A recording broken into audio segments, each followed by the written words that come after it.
Hoje nós começamos então uma nova série. Vão ser 5 capítulos, 5 episódios. Todos eles, creio eu, serão bastante desafiadores. Então, coloca o cinto de segurança nesse momento, tá certo? Vou chamar aqui a aeromoça para dar as instruções do voo, no caso de acontecer uma pane, né? Que eles falam lá, preparar para impacto, a gente escuta nos filmes, né? O pessoal já se preparem. Estou setando aqui a expectativa, porque são temas desafiadores para chamar cada um de nós a uma reflexão pessoal da nossa vida, do nosso chamado como cristão, da nossa interação como igreja e de onde Deus quer nos levar. Engraçado que esse mesmo livro aqui, ele tem o nome dele, se chama, né, Multiplique, discípulos que fazem discípulos. A nossa ideia nessa série é nós despertarmos para alguns fatores que influenciam na nossa vivência cristã pessoal e acabam influenciando na nossa vivência também corporativa, né, como congregação, e aonde a gente quer chegar. Todos nós somos chamados por Deus. Deixa eu contar para vocês aqui uma coisa. Eu, quando tinha 17 anos e me converti, quando eu realmente eu cresci num lar cristão, então eu sempre ouvi do evangelho desde pequeno, mas há um momento na vida que você decide por você mesmo. É assim, inclusive, que nós praticamos aqui. Por isso, alguns jovens não são batizados, porque nós esperamos eles tomarem uma decisão. E quando eles tomam a sua própria decisão, né, eles se batizam. Inclusive, se há algum jovem que não batizou e quer se batizar, nos procure. É o momento onde você toma a sua decisão. Eu tomei essa decisão, comecei a ajudar. No meu primeiro momento que eu tomei a decisão, eu larguei algumas coisas que eu fazia, eu larguei alguns hábitos e algumas práticas que não tinha nada de errado, mas troca de prioridades, e me engajei em ajudar a minha comunidade onde eu pertencia. Como eu era jovem, 17 anos, eu comecei a me aproximar da liderança dos jovens. A liderança dos jovens, naquela época, devia ter, eu calculo, uns 23 anos, né? Os jovens que já eram, alguns casados, alguns ainda não, mas a liderança dos jovens mais velha, né? Aqueles mais experientes dos jovens, que lideravam os jovens, estavam nessa faixa de idade. E eu comecei a conviver, como eu já tocava, eu comecei a ajudar na música, e eu queria muito ajudar, e o pessoal realmente me recebeu bem, tanto que na minha igreja, nessa época, não tinha bateria, e a primeira coisa que eu toquei como músico na igreja foi bateria no teclado.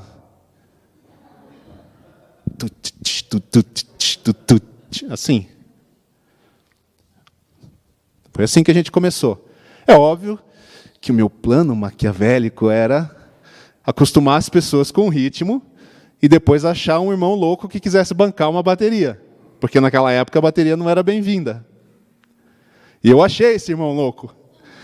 E aí nós fomos juntos numa outra cidadezinha de um cara vendendo a bateria. A gente trouxe a bateria e quando o pessoal se deu conta, a bateria estava dentro da igreja, né? Tá certo que eles botaram lá no fundo da igreja, né? Mas depois, com mais tempo, a gente conseguiu levar lá para frente. Mas a gente fez isso, a gente se engajou. Existiam mais pessoas querendo fazer a coisa acontecer e nós fomos juntos. Eu fiz isso. Fui fazendo o que eu podia fazer, influenciando onde eu podia influenciar, e principalmente estando à disposição para servir, lógico, com respeito à liderança que estava lá, né? Alguns discordavam um pouco, às vezes. Tinha um irmão muito querido, mais um senhor, que ele ficava assim, mirando a bateria, o culto inteiro. Mas o que eu posso fazer, né? Tinha outros que estavam muito bem também, então faz parte. Mas o que eu queria dizer, na verdade, é que nesse processo de servir, ajudar os jovens, lá naquela época, com 17 anos, eu tive a oportunidade de, um dia me falaram assim, Leandro, nesse sábado você traz a mensagem para os jovens, né? Então foi mais ou menos assim, dor de barriga na segunda, dor de cabeça na terça, quarta-feira eu queria mudar de igreja, né? É assim que funciona com todo mundo, principalmente nessa idade. Mas eu me preparei, e eu lembrei desse momento. É incrível isso, gente. Eu lembro como se fosse hoje. Eu consigo me ver lá no lugar onde o pessoal se reunia. E a minha primeira mensagem, compartilhando com alguém, depois de convertido, ela se tratava sobre o aspecto que eu olhei nos evangelhos e vi da questão do discípulo e da multidão. Se você ler os evangelhos com cuidado, você vai ver essas dois grupos muito claros, discípulos e multidão. Aonde Jesus vai, existe discípulos e existe multidão.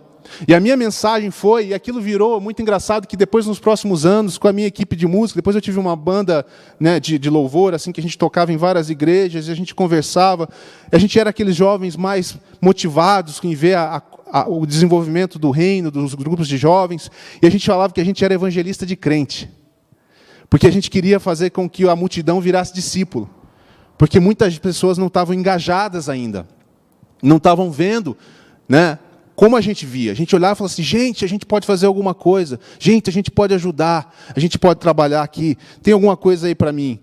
E a gente falava isso. E eu preguei sobre discípulo e multidão. E a verdade é que isso tem sido uma palavra que está no meu coração de novo. É um desafio para todos nós constantemente, não é só nos 17 anos, é ao longo da nossa vida. Vão haver momentos na nossa vida, na nossa carreira cristã, onde nós vamos nos sentir um pouco mais desestimulados, ou um pouco mais cansados, ou um pouco mais qualquer coisa. A nossa vida cristã, ela é longa. Ela não dura, ela não é o pico dos 17 anos, ou aos 25, quando você se converteu, aos 35, aos 55, aos 60, aos 70. Eu não sei quando Deus te chamou, mas eu sei que a gente tem um primeiro amor muito forte, e a gente se engaja, e é um chamado para nós deixarmos de ser multidão e passarmos a ser discípulos. Há uma diferença gritante nos evangelhos, na relação da vida cristã, entre ser multidão e ser discípulo. Essa é a verdade. Nós fomos chamados para uma vida conectada.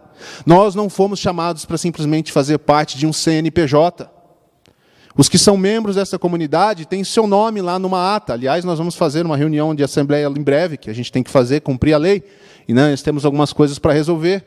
E isso é CNPJ. Não foi para isso que nós fomos chamados. Isso é a parte secundária, a parte humana. Nós fomos chamados para ser discípulos. Por isso, algumas igrejas, quando nascem, até evitam um pouco, durante um certo tempo, criar membresia. A gente não quer ligar nessa coisa formal, não precisa de membresia. Aí depois a gente descobre que o ser humano é complicado, a gente precisa se organizar mesmo, botar listinha, fazer tal coisa, não, a coisa não anda. Mas a gente começa com esse coração, porque não é importante para nós o CNPJ. Para nós o que é importante é a vida comunitária, a vida de igreja. É andarmos juntos, servirmos juntos. Vocês lembram da história do porco e da galinha? Vocês dão risada, né? Porque até hoje eu não corrigi isso. Falei numa outra mensagem. A diferença da história do porco e da galinha, vou tentar bem brevemente explicar isso para vocês. Basicamente, é entre o comprometimento e o envolvimento. Você pode estar em duas condições. É a mesma coisa que falar discípulo e multidão. Discípulo é comprometido, multidão é envolvida. Multidão está por perto, discípulo está perto. Essa é a diferença. Ah, mas então por que o porco e a galinha? Bom, a história, a anedota que se conta é que o fazendeiro pediu ao porco e à galinha para preparar refeições para ele. Enquanto eles preparassem boas refeições para ele, ele não prepararia ele mesmo a refeição. E o porco e a galinha começaram a preparar as coisas. E o porco estava muito preocupado. Eu acho que ele tinha uma certa ideia do que podia acontecer se o fazendeiro decidisse fazer ele mesmo a refeição do café da manhã. E o porco se engajou, ele se comprometeu, ele fazia a lista, ele preparava, ele chamava a galinha, vem cá, me ajuda. E ele foi ficando tão tenso que ele acabou esquecendo da galinha, a galinha já se distraiu, foi ciscar, foi procurar lá umas minhocas. E um belo dia o fazendeiro cansou e no outro dia teve bacon e ovos no café da manhã. E a diferença é que a galinha apenas se envolveu, cedendo um ovo, e o porco se comprometeu com o café da manhã, porque ele era o café da manhã. Essa é a diferença do porco e da galinha. Essa anedota é muito usada para falar sobre essa diferença de estar envolvido e estar comprometido. O chamado do Senhor para nós é para nós estarmos comprometidos, muito mais do que só envolvidos. É a diferença entre discípulo e multidão. O profeta Isaías, uma vez, um dos seus encontros com o Senhor, Isaías capítulo 6, ele ouviu do Senhor assim, diz o texto, eu então ouvi a voz do Senhor conclamando, quem enviarei? Quem irá por nós? E Isaías respondeu, Senhor, eis-me aqui, envia-me a mim. Isaías era envolvido ou comprometido? Pode falar aí. Comprometido. Senhor, quando ele viu o Senhor falando, quem enviarei? Ele disse, Senhor, eis-me aqui. ele não sabia o que Deus ia fazer. Ele não sabia qual era o plano. Ele não sabia o quanto ele ia ter que contribuir. Mas ele disse: Senhor, eis-me aqui, envia-me a mim. Esse é o chamado que o discípulo recebe. Os discípulos, quando foram encontrando Jesus, eles receberam o mesmo chamado. E aí, procurando um nome para a série, gente, às vezes é super difícil achar um nome legal para uma série. A Nicole sabe, ontem eu falei para ela uns 15 nomes, né, Nicole? Você não aguentava mais. O que você acha desse? O que você acha desse? Isso aqui combina bem? Aí eu mostro para ela mais ou menos as ideias. Não, isso aí é muito bobinho. Né? Isso aqui é muito crente, a gente fala às vezes, né? Fica muito assim, muito na cara. E aí eu me lembrei dessa frase famosa, que é uma frase de Ronald Reagan, que foi ex-presidente dos Estados Unidos. Ele dizia assim, em relação a sair da inércia, fazer alguma coisa por aquilo que você acredita. Ele dizia: se não nós, quem? Esse é o nosso título da nossa série. Essa é a pergunta para nós. Se não nós, quem? Se eu não tomar uma posição de comprometimento com o reino de Deus e com a sua obra, quem fará isso? É a mesma pergunta de Isaías, que Isaías recebeu. A quem enviarei, diz o Senhor? E ele diz: envia-me a mim. E a frase de Reagan é mais legal ainda, porque a segunda parte dela é: se não agora, quando? É urgente a nossa participação no reino de Deus. Porque esse é o tempo que nós vivemos. Nós não podemos ficar esperando, quando isso acontecer, ou quando tal coisa acontecer, aí eu dou mais atenção para o reino de Deus. É a mesma coisa que algumas pessoas dizem, inclusive, para conhecer o Senhor. Né? Quando eu for mais velho, agora eu sou jovem, quero aproveitar a vida. Quando eu for mais velho, eu procuro a igreja. Quando mais velho, eu me aproximo mais do Senhor. O tempo é agora. Quando você lê os evangelhos, você vê a urgência dos evangelhos, parece até duro demais. Jesus fala para os seus discípulos às vezes: olha, se você entrar na cidade, você anuncia paz, porque com você o reino de Deus chegou. Vai na fé, irmão. Vai com coragem. Chega e diz: paz seja nessa cidade. Não é uma frase de efeito, gente, é uma frase profética. Porque você está chegando com o reino. Haja paz aqui. Senhor, mas e se eles não derem atenção? Agradece e vai embora. Como assim? Não devo ficar lá mais tempo? Não, a urgência do reino é grande. Anuncie o reino e vá para a próxima. Anuncie o reino e vai para a próxima. O tempo é hoje. Se não nós, quem? Se não eu, quem? E se não, agora quando? Agora é o tempo. Sempre foi o tempo.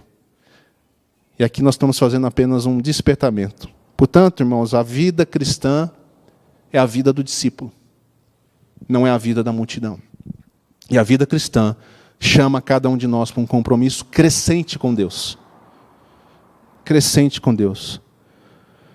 Espero que nós possamos, com essa série, fazer esse despertamento juntos. Há sempre algo na sua vida que Deus quer te levar mais à frente. A vida com Cristo, ela é dinâmica. Você vai sendo desafiado. Como eu disse lá, há sempre um momento onde você talvez seja chamado para compartilhar a palavra e você vai se sentir despreparado para assumir uma função, um serviço, para colaborar com alguma coisa e você vai se sentir despreparado. Às vezes você vai entrar de cabeça em algo que você acredita que você pode contribuir e você vai descobrir que é mais difícil do que você pensava. Exemplo simples, essas cadeiras aqui. Nós temos uma capacidade nesse lugar, nós temos uma capacidade agora, por causa da pandemia, da regra da pandemia. Aí nós temos que fazer um cálculo matemático, nós temos uma fórmula bem complexa, né, Ju? Várias variáveis assim, e ela dá um número para nós. Não é assim, é no olhômetro mesmo. A gente tem que ir medindo as coisas para ver quantas cadeiras cabem, para dizer quantas pessoas nós podemos convidar nesse momento. Essa semana a gente estava conversando e a gente descobriu que, caramba, se eu juntar cadeiras para as famílias que se inscreveram para o culto presencial, eu ganho mais alguns lugares. Porque nós não atingimos ainda o nosso limite, mas o espaço também é um limite. São coisas assim. Era fácil, a recepção era para receber pessoas na porta. Agora já tem que usar física, matemática, estatística. Está complicando esse negócio de cuidar da recepção. Mas a gente vai. E a gente vai achar maneiras de fazer isso mais legal. Né? A gente está trabalhando para melhorar o visual, a gente está trabalhando. A gente quer que a coisa funcione bem. Abre sua Bíblia em Mateus 13, para a gente ir para a primeira forma de entender o senão nós quem. Gente, tudo isso foi introdução. Ainda bem que vocês estão firmes aí. É que quando começa uma série nova, a introdução acaba sendo maior, né? Eu não vou ficar explicando a série de novo semana que vem. A gente vai direto para o texto. Acharam aí? Mateus 13? Hoje talvez nós vamos começar a mostrar ali também, não sei. Mas é bom que você ache na sua Bíblia. Esse é o trecho da parábola do semeador. Quem conhece já está tremendo na cadeira, né? Já sabe que vai vir desafio. Antes da gente seguir, vou convidar você para fazer uma coisa. Eu quero que você pense duas verdades que Deus definiu e que você conhece. Por exemplo, uma verdade: o Espírito do Senhor habita em mim, como novo cristão, como crente. Pode ser essa a verdade. Uma segunda verdade: Deus me ama. E Ele provou isso na cruz. Duas verdades, vamos pegar duas verdades. Quando nós fazemos um tempo para imergir na palavra, nós queremos que o Senhor nos ensine, certo? Mais do que qualquer um que esteja ensinando. Então, feche seus olhos um pouquinho aí, nós vamos fazer como se nós estivéssemos fazendo uma devocional com leitura divina. E você fale para você mesmo, traga essa verdade para o seu coração. Senhor, obrigado porque o Senhor me ama e provou isso na cruz. Deixa essa palavra ser absorvida no seu coração, na sua mente.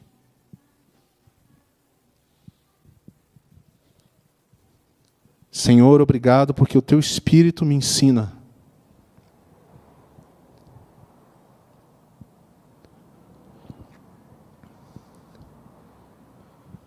Vem, Espírito Santo.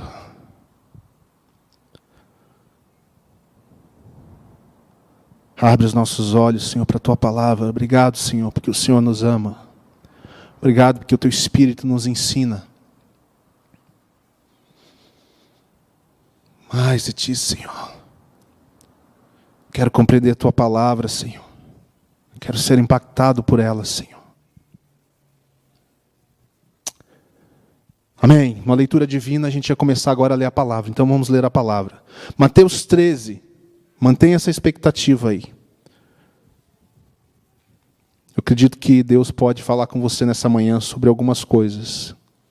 Quer dizer, Ele sempre fala, né? Nós que às vezes não ouvimos, mas tenha o coração aberto para o Senhor direcionar você para coisas bem claras e específicas nessa manhã. Naquele mesmo dia, Jesus saiu de casa e assentou-se à beira-mar. Reuniu-se ao seu redor uma multidão tão grande que por isso ele entrou num barco e assentou-se. Ao povo reunido na praia, Jesus falou muitas coisas por parábolas, dizendo, e ele começa a explicar a parábola, então faz a cena na sua cabeça. Jesus sai de casa, chega na praia, a multidão já aparece. Ele vê que é uma grande multidão, a multidão sempre aparecia do nada. Ia e vinha, ia e vinha. Quem é que permanecia com Jesus o tempo todo? Os discípulos. Ele falou um dia para eles, vem e segue-me. E eles estão seguindo o Senhor, andando com o Senhor. E Jesus começa então a contar uma parábola ali para o povo judeu. Né? O semeador saiu a semear. Enquanto lançava a semente, parte dela caiu à beira do caminho. E as aves vieram e a comeram. Parte dela caiu em terreno pedregoso, onde não havia muita terra. E logo brotou, porque a terra não era profunda. Mas quando saiu o sol, as plantas se queimaram e secaram, porque não tinham raiz. Outra parte caiu entre espinhos que cresceram e sufocaram as plantas. Note bem essas três situações. Caiu à beira do caminho, não tinha nem onde submergir na terra, nem um pouquinho de terra. Vieram as aves e levaram. Caiu num terreno com um pouco de terra, mas com muita pedra embaixo. Ela caiu, ficou umedecida, brotou, mas não dá para criar raiz, morreu. Um terceiro solo, caiu, tinha terra, mas tinha outras coisas competindo ali. Outras plantinhas. E elas sufocaram aquela semente, aquele broto que estava nascendo, e ele também não resistiu. Mas havia uma quarta terra. Outra parte caiu em boa terra, deu boa colheita, a 100, 60 e 30 por um. Aquele que tem ouvidos para ouvir, ouça. E aí, gente, Jesus soltou essa para o povo, para todo mundo. Acontece que era muito costume dos rabis contar as coisas por parábolas. E mais à frente Jesus explica que desde Isaías haverão aqueles que vão ouvir e não vão compreender a mensagem. E um dos nossos pontos hoje aqui é justamente entender isso. Jesus está sempre lançando, o Pai está sempre lançando a semente.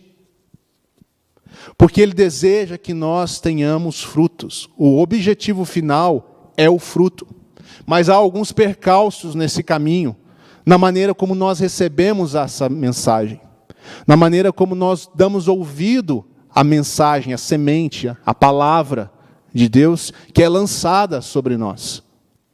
E nós acabamos respondendo com um dos 4 solos. O povo judeu conhecia muito bem essas metáforas, porque eles eram agricultores, eles sabiam que Jesus estava falando com essa metáfora. O versículo 10 nos diz então que os discípulos aproximaram-se dele, de Jesus, e perguntaram: por que falas ao povo por parábolas? Ele respondeu: a vocês foi dado o conhecimento dos mistérios do reino de Deus, mas a eles não. A quem tem será dado, e este terá em grande quantidade, de quem não tem, até o que tem será tirado. Por essa razão, eles falam por parábolas. E aí Jesus cita um texto de Isaías, capítulo 6, que está aqui entre aspas, se você ver na sequência. Ele diz assim: porque vendo eles não veem, e ouvindo não ouvem, nem entendem. Neles sempre se cumpre a profecia de Isaías. Ainda que estejam sempre ouvindo, vocês nunca entenderão. Ainda que estejam sempre vendo, jamais perceberão. Pois o coração deste povo se tornou insensível. O coração do povo, o nosso coração, povo, nós somos povo também. E muitas vezes, como eu disse, nós estamos num momento de multidão, outras vezes estamos num momento de discípulo. Nós precisamos cuidar da nossa vida diante de Deus, da nossa carreira com Deus. Deus está sempre nos convidando para ser discípulos. E o coração insensível à palavra, de má vontade ouviram com seus ouvidos, fecharam os seus olhos. Eu pus a mão no ouvido, né? Fecharam os seus olhos. E se assim não fosse, poderiam ver com os olhos, ouvir com os ouvidos, entender com o coração e converter-se, e eu os curaria. Converter é mudar de caminho, mudar de direção, sair de onde está para um outro caminho. Estava indo para lá e agora estou indo para cá. Eu pensava que a vida era sobre isso e agora a vida para mim é sobre isso. Essas eram as minhas prioridades e agora as minhas prioridades são essas. Eu não era frutífero e agora eu vou para o caminho do fruto. O Pai está lançando mensagens, sementes, para que nós sejamos frutíferos. Não é sobre a semente cair apenas na terra boa e preservar. Observe que o resultado é a colheita de 100, de 60 e de 30. Naquela época, 100, 60 e 30 eram excelentes colheitas. Dificilmente uma colheita seria melhor que 100. 60 também é bom. 30 também é bom. A média naquele momento ali, dei uma pesquisada, era de 10, de 1 para 10. Jesus está dizendo que a semente que cai em boa terra, o objetivo não é apenas que ela viva, ela sobrevive e não morra como as demais, mas que ela dê fruto. Não é só sobreviver a vida cristã, é sobre ser frutífero na vida cristã. Essa é a vontade de Deus.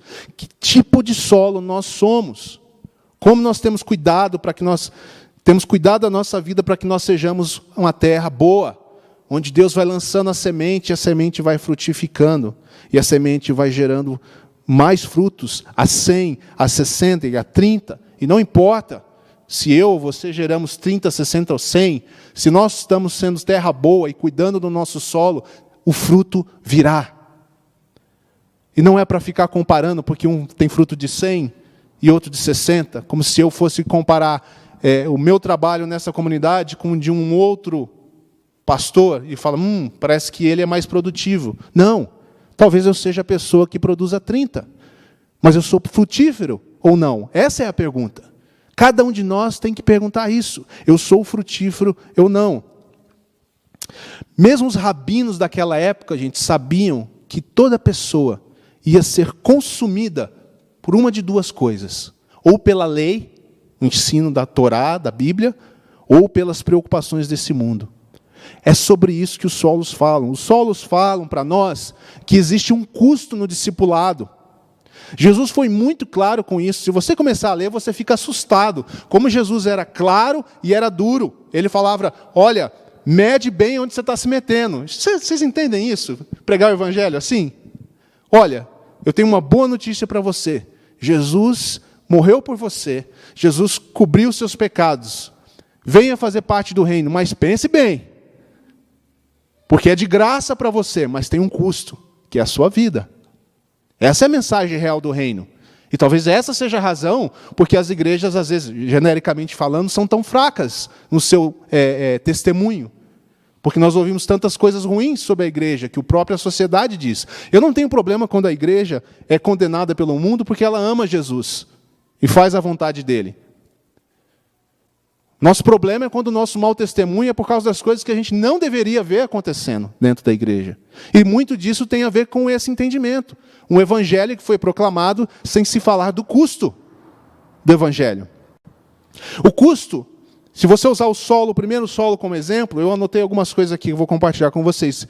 O solo número 1 fala mais ou menos de um custo mínimo de envolvimento, que diz ali, quando Jesus começa a explicar a parábola, no versículo 18, para os discípulos, veja bem, aqui você já tem um aprendizado. Jesus não ficava explicando e revelando os mistérios para a multidão, mas para quem andava pertinho dele.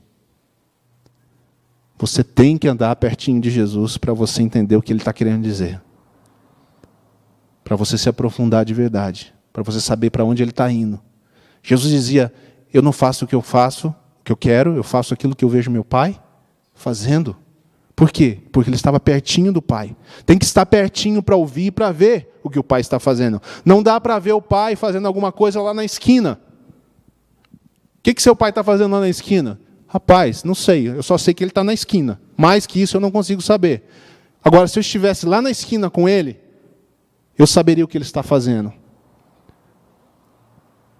O custo mínimo de envolvimento, interesse, começa nesse solo. É o primeiro passo. Quando não há nem isso, a semente é arrebatada rapidamente. É como você ouvir uma mensagem de domingo, participar de um grupo pequeno, e você não nutrir na sua mente, no seu coração, nada sobre aquilo que você ouviu, o mínimo interesse. O que isso significa para a minha vida?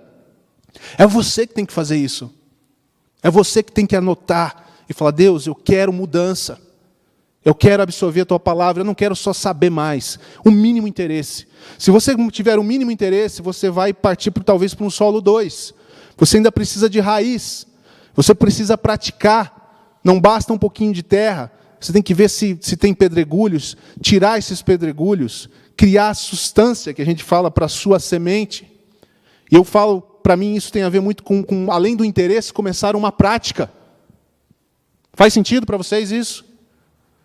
Dá atenção mínima. Não basta dar atenção mínima, esse é o solo número 1. Solo número 2, eu começo a praticar a palavra de Deus. Tiago 1,22 diz, não sejam só ouvintes, mas praticantes da palavra. Pratiquem. Praticar é se envolver com o reino, é praticar na sua vida, é praticar em comunidade, é praticar em favor do mundo. Esse é o solo número 2. Se você entrar nessa de entender o mínimo, ter um interesse mínimo de verdade pela palavra, aí você começa a procurar a raiz, estudar mais profundamente, praticar o que aprendeu. Você começa a entrar na situação do solo 3. E o solo 3 é aquele que já está numa caminhada, mas em algum momento da vida começa a dar atenção demais para as preocupações da vida. Pode ser a criação de filhos, pode ser o trabalho profissional, pode ser um momento pessoal de saúde, pode ser qualquer coisa, coisas boas e coisas ruins que sobrevêm a todos nós. E nós não gerenciamos bem esse momento da vida e essas coisas começam a nos sufocar, e aquele que estava num caminho de prática começa a ser sufocado.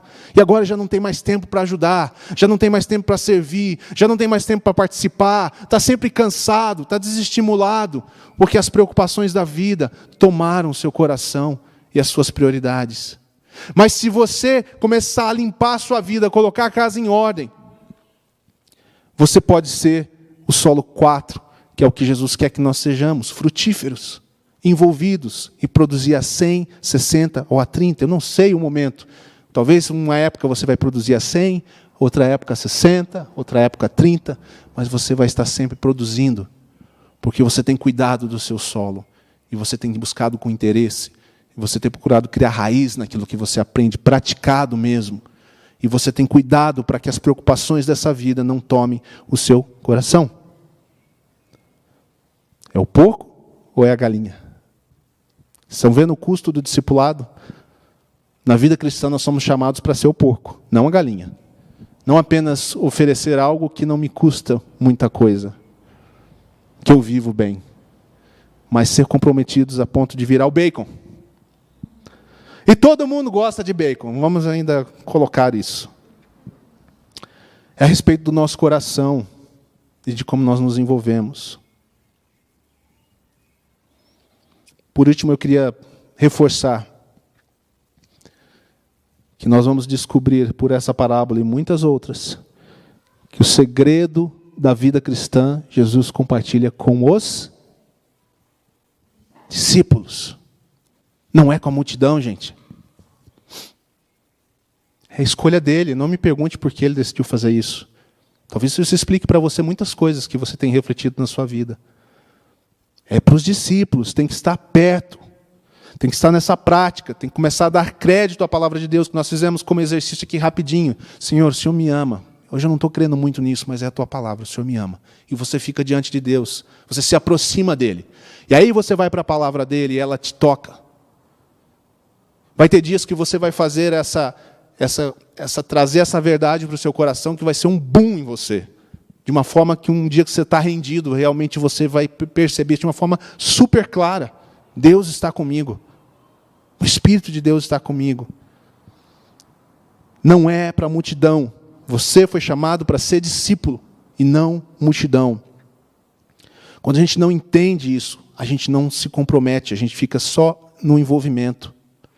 De novo, chamado cristão não é para estar por perto, é para estar perto. Multidão está por perto. Discípulo está perto. Discípulo dorme onde Jesus dorme. Os discípulos comem o que Jesus come. A multidão vem porque ela tem interesses. Ela vai e vem, ela não quer aquela vida, na verdade. Ela quer as boas palavras, ela quer nutrir a sua consciência, ela quer se sentir bem, ela quer o hábito religioso, ela quer se sentir, eu fui na igreja e está tudo legal agora, porque eu fui na igreja um domingo. Minha consciência está calma agora. Jesus chama para um comprometimento. Quer ver alguns exemplos simples? O mais comum de todos. Mateus 6,33, que diz o quê? Buscai em primeiro lugar o reino de Deus e a sua justiça. É isso que a multidão fazia? Não. É isso que os discípulos estavam aprendendo a fazer? Sim. Era fácil para eles? Não. Mas eles não resistiram à voz do Senhor e agora eles queriam estar perto dele. Quer ver Jesus sendo mais duro? Lucas 14, 26, ou Mateus 19, 29. Anota aí para você ler o texto inteiro. É onde ele fala de deixar pai, mãe e filhos. Não é literalmente abandonar as pessoas, ele está dizendo de prioridade. Porque senão a gente vai acabar sendo solo 3. A gente sempre tem alguma coisa nos impedindo de nos dedicarmos. Nós precisamos organizar a nossa vida. Prioridades. Às vezes nós vamos ter que deixar. Você vai ter que fazer essa balança, a hora de deixar. Falar assim, olha, hoje não, hoje eu tenho um compromisso. Me comprometi com a minha comunidade. Mas assim eu sou mais importante. Falar assim, olha, eu não sei como te falar isso, mas não é. Porque eu me comprometi, isso para mim é minha vida, a vida do meu Senhor, eu estou servindo. Como é que as pessoas vão se sentir desafiadas à sua fé, se você mesmo não valoriza a sua fé acima das demais coisas?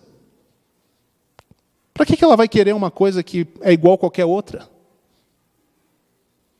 Quando as pessoas virem que nós nos dedicamos de uma forma que nós abrimos mão daquilo que é bom para algo melhor, elas vão falar, eu quero isso que essa pessoa tem. Aí o fruto começa a aparecer. E é natural que o fruto apareça.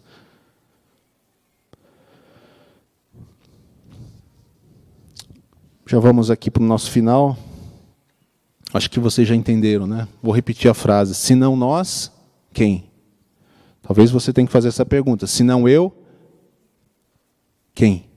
Essa é a nosso chamado. É o desafio para você tomar uma posição pessoal, individual. Ninguém pode tomar por você. Jesus chamou cada discípulo pelo nome. E ele disse, siga-me. Cada um Tome a sua cruz e siga-me. Há um custo do discipulado. Há um custo do discipulado. Hoje nós não vamos falar como você faz para dar fruto. Hoje nós vamos ficar com essa pergunta. Se não eu, quem? Se não nós, como igreja, quem? Se não agora, quando? Jesus está sempre lançando a semente. E nós queremos ser aqueles que Ele encontra boa terra.